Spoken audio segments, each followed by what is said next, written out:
அன்பிற்கினிய தோழர்களுக்கு வணக்கம். டிஎன்பிஎஸ்சி குரூப் 4 தேர்வுக்கு எல்லாருமே நல்லா படிச்சிட்ருக்கோம். கடைசி கட்டத்தில் கடைசி ஒரு மாதத்தில் இருக்கிறோம். இந்த நேரத்தில் எல்லாருமே பயங்கர குழப்பத்தில் இருக்கிறோம். நம்மால் முடியுமா, நம்மால் இந்த முறை எக்ஸாம் கிளியர் பண்ண முடியுமா, இல்லை வழக்கம் போலவே போன முறை மாதிரி இந்த முறையும் இந்த எக்ஸாம் விட்டுருவோமோ அப்படின்ற பல விதமான குழப்பம். அதுபோக என்னென்னா, கடைசி கட்டத்தில் எதுக்கு முக்கியத்துவம் கொடுக்கறது, டெய்லி டெஸ்ட் பேட்ச் போடுறதா, இல்லை வாரத்துக்கு ஒரு டெஸ்ட் பேட்ச் போடுறதா, இல்லை எதை படிக்கிறது அப்படின்ற பலவிதமான குழப்பத்தில் இருக்கிறோம். அதற்கு ஒரு தீர்வாக தான் இந்த காணொளி. நம்மால் முடியுமா அப்படின்னு சொல்லிட்டு கேட்டோம்னா, ஒவ்வொரு வருஷமே ஸ்டேட்டில் டாப் ரேங்க் எடுக்கிறாங்க இல்லையா, ஸ்டேட் டாப்பர் எடுக்கிறவங்களுக்கு கூட இந்த ஒரு கொஸ்டின் இருந்துக்கிட்டே தான் இருக்கும்.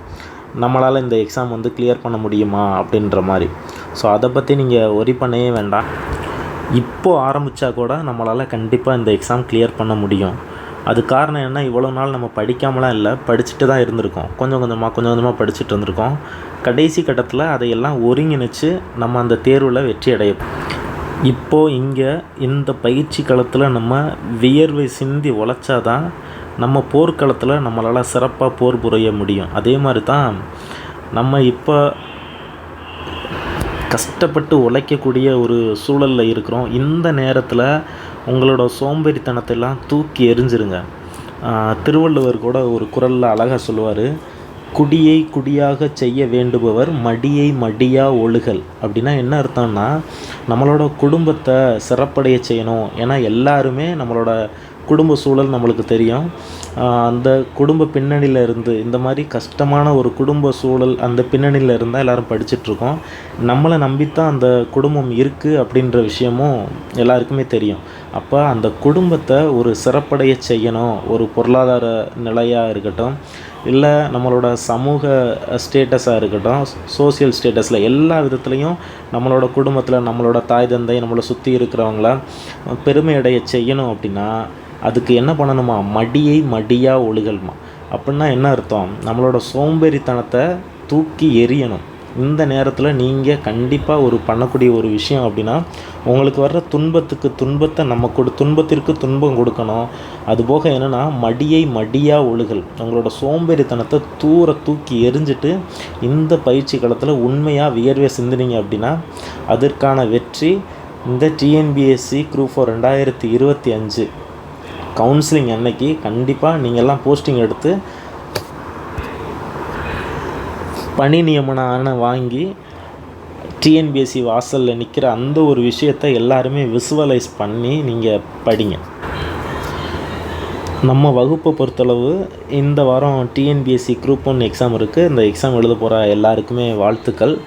அந்த எக்ஸாம் முடித்த உடனே, அதாவது இந்த மந்த்து 15ஆம் தேதி எக்ஸாம் முடித்த உடனே 16th இருந்து நம்மளோட ரிவிஷன் கிளாஸ் ஆரம்பிச்சிடும். டெய்லி பேசிஸில் நம்மளுக்கு ரிவிஷன் கிளாஸ் நம்ம கொடுத்துருவோம். எல்லா டாப்பிக்கையும் ஒவ்வொரு தலைப்புகள் வாரியாக நம்ம டீட்டெயில்டாக ரிவிஷன் கிளாஸ் கொடுத்துருவோம். அதனால் நீங்கள் பயப்பட வேண்டிய அவசியமே இல்லை. இதுவரை நீங்கள் என்ன படிச்சிருக்கீங்களோ அது போக இந்த வாரமும் தொடர்ந்து உங்களோட டெய்லி டெஸ்ட்டை நீங்கள் அட்டன் பண்ணிகிட்டே இருங்க.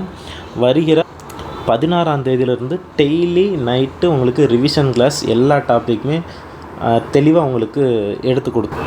அதுபோல் என்னென்ன இந்த ரீசெண்டாக டிஎன்பிஎஸ்சி ட்ரெண்டுக்கு ஏற்ற மாதிரி உங்களுக்கு எப்படி கொஸ்டின் கேட்பாங்க வித் கரண்ட் அஃபேர்ஸோடு சேர்த்து எல்லா புரிதலுமே உங்களுக்கு தெளிவாக நாங்கள் சொல்லிக் கொடுப்போம். அதனால் எல்லாருமே நம்பிக்கையோடு இருங்க, நம்பிக்கையோடு படிங்க. நம்மளை மாதிரி சாதாரண மனிதர்கள் தான் நம்ம எத்தனையோ பேரை பார்த்துருக்கோம். பணி நியமன ஆணை வாங்கிட்டு ஒரு சாதனையாளராக இன்றைக்கி நம்ம முன்னாடி இருக்கிறாங்க. அந்த மாதிரி நம்மளை மாதிரி ஒரு சாதாரண ஆட்கள் வருகிற நாட்களில் சாதனையாளராக பார்க்கணும் அப்படின்றதுக்காகத்தான் எங்களோட எல்லா முயற்சிகளுமே இருக்குது. நீங்களும் உங்களோட முயற்சியில் கொஞ்சம் கூட சோம்பல் இல்லாமல் தொடர்ந்து படிங்க. வெற்றி நமதே. இந்த வார்த்தையை மனசில் எப்போவுமே வச்சுக்கிறோங்க. நான் வீழ்வேன் என்று நினைத்தாயோ, கண்டிப்பாக நாம் எல்லோரும் சாதிக்க பிறந்தவங்க, சாதிச்சு காட்டுவோம். நன்றி.